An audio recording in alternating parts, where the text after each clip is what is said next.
मुल्की क़वानीन का एहतराम इस्लामी तालीमात में है क्या, इस पर हमें आज गुफ्तगू करनी है। हम सब जानते हैं कि किसी भी रियासत, किसी भी मुल्क की जो स्ट्रेटजीज़ हैं, पॉलिसीज़ हैं, वही उसकी तरक्की का सबब बनती हैं। और सिर्फ स्ट्रेटजीज़ बनाना, पॉलिसीज़ बनाना ज़रूरी नहीं है, उस पर अमल दरामद भी उतना ही ज़रूरी है। और इसमें वो जो वहाँ के सिटीज़न्स हैं, शहरी हैं, उनका किरदार बहुत अहम है। तो हम ये जानने की कोशिश करेंगे कि जो क़वानीन इस्लामी तालीमात के मुताबिक है, उनकी पासदारी क्या है, और जो रियासत ने क़वानीन बना रखे हैं, क्या उनकी पासदारी करना भी उतना ही ज़रूरी है, और इस पर कुरान क्या कहता है, हदीस मुबारक की रोशनी में क्या तालीमात दी गई हैं। कुरान मजीद की आयत है, इसमें अल्लाह ताला ने इरशाद फरमाया कि अल्लाह की ज़मीन में फ़साद फैलाने वाले मत बनो। यानी अल्लाह ताला ने बताया कि जिस ज़मीन का आप हिस्सा हैं, वहाँ पर अमन का पैगाम होना चाहिए और वहाँ पर किसी किस्म का फ़साद बर्पा नहीं होना चाहिए। इस आयत मुबारक की रोशनी में भी डिस्कशन करेंगे, लेकिन आगाज़ अल्लामा साहब आपसे कर लें। अल्लामा साहब, सबसे पहले तो बता दीजिए, एक क़वानीन वो हैं जो कि इस्लाम ने बनाए हैं, फिर एक क़वानीन वो हैं जो कि रियासत बनाती है। कितना ज़रूरी है इस्लामी तालीमात के क़वानीन को फॉलो करना, और फिर रियासत के बनाए क़वानीन को फॉलो करना, और रियासत के लिए भी कितना ज़रूरी है कि वो क़वानीन वो बनाए जो कि इस्लामी तालीमात के ही मुताबिक है। बिस्मिल्लाहिर्रहमानिर्रहीम। तमाम हम्द सवाक अल्लाह की जो आलमीन का रब, लाखों दुरूद व सलाम सरकार मोहम्मद मुस्तफ़ा सल्लल्लाहु अलैहि वसल्लम पर और आपकी आले तहार पर। बहुत खूबसूरत मैं समझता हूँ मौजू आपने चुना है, इलेक्टेड किस्म का, जिसके बारे में लोगों को आगाही नहीं है। बहुत ज़रूरी है। यानी इस्लाम के बारे में लोगों को आगाही तो है, लेकिन अपनी रियासत या मुल्क के हुकूक से लोग लाबलद है। देखिए, दो कवानीन है, एक है शरई निज़ाम और एक है जमहूरी निज़ाम। जो शरीयत है वो अल्लाह और उसके रसूल के वज़ा करते हुए कवानीन है, जिसे कुरान मजीद और अहादीस रसूल सल्लल्लाहु अलैहि वसल्लम और आपकी सुन्नत के इनकाद, ये शरई कानून है। और एक होता है रियासत का कानून, जिसे जमहूरियत कहते हैं। मगर यहाँ एक बहुत बड़ा फ़र्क है, शरीयत के कवानीन जो है वो रियासती कानून नहीं होता। शरीयत आलमगीर पैगाम है, सही, वो इनफरादी हैसियत में आपने पूरे कुरान का कानून जो है वो सिर्फ ये नहीं कि पाकिस्तान के लिए होगा, हिंदुस्तान वालों के लिए नहीं होगा, या वो सऊदी अरब वाले, नहीं, ऐसा नहीं है। चूँकि रब्बुल आलमीन है, उसके कवानीन जो है वो आलमीन के लिए। कुरान एक आलमगीर किताब है। हमारे नबी पाक सल्लल्लाहु अलैहि वसल्लम जो है वो आलमीन के नबी हैं। लिहाजा जो शरई कानून है, अगर चोर के हाथ काटने की सज़ा शरीयत मुकर्रर करती है, तो वो सऊदी अरब में भी वैसे होगा, वो किसी और जगह भी वैसे होगा। अगर कोई और गुनाह कबीरा की सज़ा ताज़ियाने है, तो वो ताज़ियाने ही होंगे। अगर किसी और गुनाह की कोई सज़ा संसार करना है, तो वो वही होगा, उसमें तब्दीली नहीं होगी। अब इसके नीचे आ जाती है रियासत। रियासत जो है वो अपने अपने कवानीन है। जैसे कि पाकिस्तान एक रियासत है, इस्लामी जमहूरिया पाकिस्तान है, इसके अपने कवानीन है। इंडिया एक अपना कानून रखता है, इसी तरह ईरान, सऊदी अरब। तो हमें ये देखना है कि सबसे पहले वेरी फर्स्ट तो हमें अल्लाह और उसके रसूल के बताए हुए कानून पे चलना है, जो उन्होंने हुक्म दिया हमें उस पर चलना है। अदर दैन जनाब इमाम हुसैन अलैहिस्सलाम का फरमान है कि वतन से मोहब्बत ईमान है। जो आपके ईमान का हिस्सा है, उसमें वतन की भी मोहब्बत है।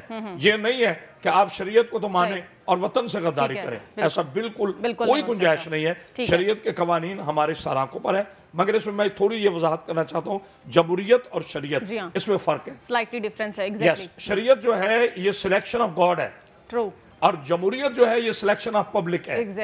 यानी जिसे बहुत से बना दे, ये जमहूरियत है। और जमहूरियत जो है वो हमेशा शरीयत से टकराती रही है। वो फ्लेक्सिबल है थोड़ी सी, जमहूरियत में अगर कवानीन है थोड़ी सी फ्लेक्सिबल है, लेकिन इस्लामी तालीमात के जो मुताबिक बता दिया गया है, उसमें कहीं गुंजाइश नहीं है कि आप उसमें कोई भी गुंजाइश नहीं। ठीक है अल्लामा साहब, आपको एक बार फिर शामिल गुफ्तगू करें। आपने वैसे बड़ा अच्छा एक्सप्लेन किया जमहूरियत शरीयत के हवाले से। एक चीज़ इसमें और एडिशन मैं चाहूँगी आप कर दें, आमरियत के हवाले से भी ज़रा एक्सप्लेन कीजिएगा। शरीयत, जमहूरियत, आमरियत में क्या डिफरेंस है? फिर अगर हम शरीयत के खिलाफ वर्जी करें तो रोज़े क़यामत जवाब दें अल्लाह ताला को। क्या जमहूरियत, आमरियत के बनाए क़वानीन की खिलाफ वर्जी पर भी अल्लाह ताला के आगे जवाब दें होंगे? माशाल्लाह, बहुत ही खूबसूरत और अहम क्वेश्चन आपने किया। मैं ये समझता हूँ कि आज के इस टॉपिक की अगर सेपरेट या रूह कहा जाए तो वो कम ना होगा। सही। देखिए, बस औक़ात ऐसे होता है, चीज़ एक होती है, नाम उसके दो हो जाते हैं जी। यानी कि अगर जमहूरियत को गलत अंदाज से इस्तेमाल किया जाए तो उसी का नाम आमरियत है। यानी जमहूरियत आमरियत के लिबास में नजर आती है, या आमरियत बाज़ औक़ात जमहूरियत का लिबास पहन लेती है। इस बात को समझने के लिए एक बड़ी अहम ज़रूरत है, और वो फ़लसफ़ा है कुर्सी और आयतल कुर्सी का। आयतल कुर्सी जो है ये कानून इलाही है, और कुर्सी जो है ये हमारी बनाई हुई है। रियासत के हुक्मरानों की जिम्मेदारी होती है کہ وہ اپنے ملک کے اندر جو آئین مرتب ہوتا ہے اس کی پاسداری کرنا اور اس کا نفاذ کرنا. عوام اس کی ذمہ دار نہیں ہے. ہاں البتہ شعبہ زندگی کے جو پڑھے لکھے لوگ ہوتے ہیں, چاہے وہ صحافت ہو, چاہے وہ ممبر پہ بیٹھنے والے لوگ ہوں, چاہے وہ کسی بھی ایکس وائی زیڈ ممبر, انہیں اپنے ملک کو لے کے چلنا ہے اور انہیں اس پر اظہار رائے بھی دینا ہے. لیکن اب جیسے آپ نے پچھلے دور میں ایک بات کی تھی کہ بدر میں ظاہری طور پر حضور نبی کریم صلی اللہ علیہ وسلم میرے آقا کے ساتھ 313 تھے اور مقابلے میں ہزاروں تھے. احد میں مسلمان کی تعداد کم تھی اور مشرکین مکہ کی تعداد زیادہ تھی. اسی طرح سفر کرتے کرتے جب کربلا میں پہنچتے ہیں تو صرف 72 ہے اور مقابلے میں لاکھوں ہیں. لیکن حسین ابن علی علیہ السلام تیری عظمت اور استقامت پہ سلام, جس نے دنیا کو بتایا کہ کرسی جتنی بھی جوش آور ہو جائے وہ آیت الکرسی کو مفتوح نہیں کر سکتی. وہ مثال قائم کی جو کہ رہتی دنیا تک ہمیں کہیں دکھائی نہیں دے گی آگے. علامہ صاحب آپ کو ایک بار پھر شامل گفتگو کریں. علامہ صاحب ہم سب جانتے ہیں بھی, پروفیسر صاحب نے بڑا اچھا ایکسپلین کیا کہ قانون کی پاسداری کتنی ضروری ہے, قانون بنانا کتنا ضروری ہے, اور ہمیں سب کو پتہ ہے کہ اگر ہم ان تعلیمات کو فالو نہیں کرتے ہیں تو روز قیامت اس کا جواب بھی دینا ہے. لیکن کیا وجہ ہے کہ اس کی افادیت کو جاننے پہچاننے کے باوجود ہم اس قدر گمراہی میں ہیں اور اس کو فالو نہیں کرتے ہیں؟ کیوں ایسا کرتے ہیں؟ ہم سب کو پتہ ہے, ایسی بات نہیں ہے کہ ہمیں پتہ نہ. سب سے خوبصورت احتساب اپنی ذات کا ہوتا ہے. جہاں مفادات کو تعلیمات پر غالب کر دیا جائے وہ قومیں گمراہ ہو جاتی ہیں. جہاں خود پسندی کو خدا پسندی پر غالب کر دیا جائے وہ قومیں تباہ ہو جاتی ہیں. آج دیکھیں ہمارے جسم تو آزاد ہے مگر ہماری سوچیں آج بھی غلام ہیں.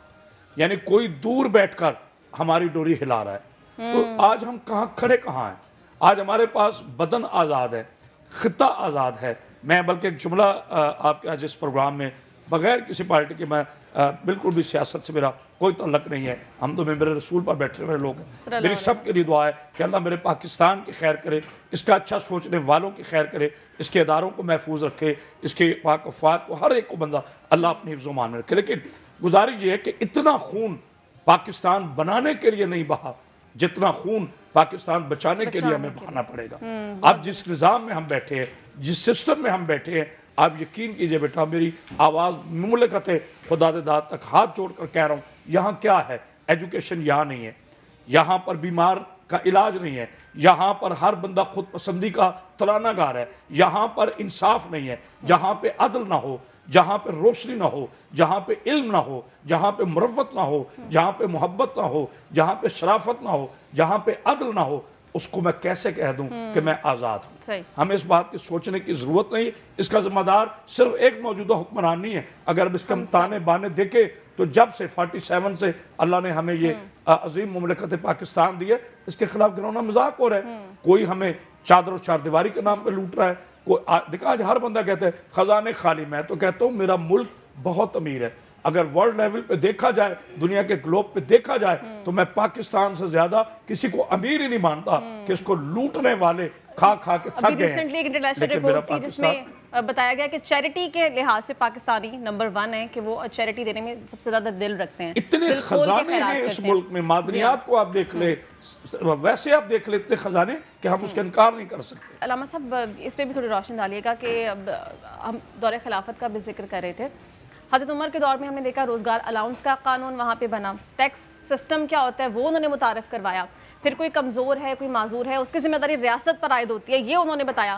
لیکن کیا وجہ ہے, ہم خود اسلامی جمہوریہ پاکستان ہے لیکن ہم وہ فالو نہیں کریں. یورپ کنٹریز میں جائیں تو وہ تمام چیزیں وہاں پہ لاگو ہو رہی ہیں اور وہ ترقی کی منازل طے کرتے جا رہے ہیں. ہم کیوں نہیں اڈاپٹ کر پاتے؟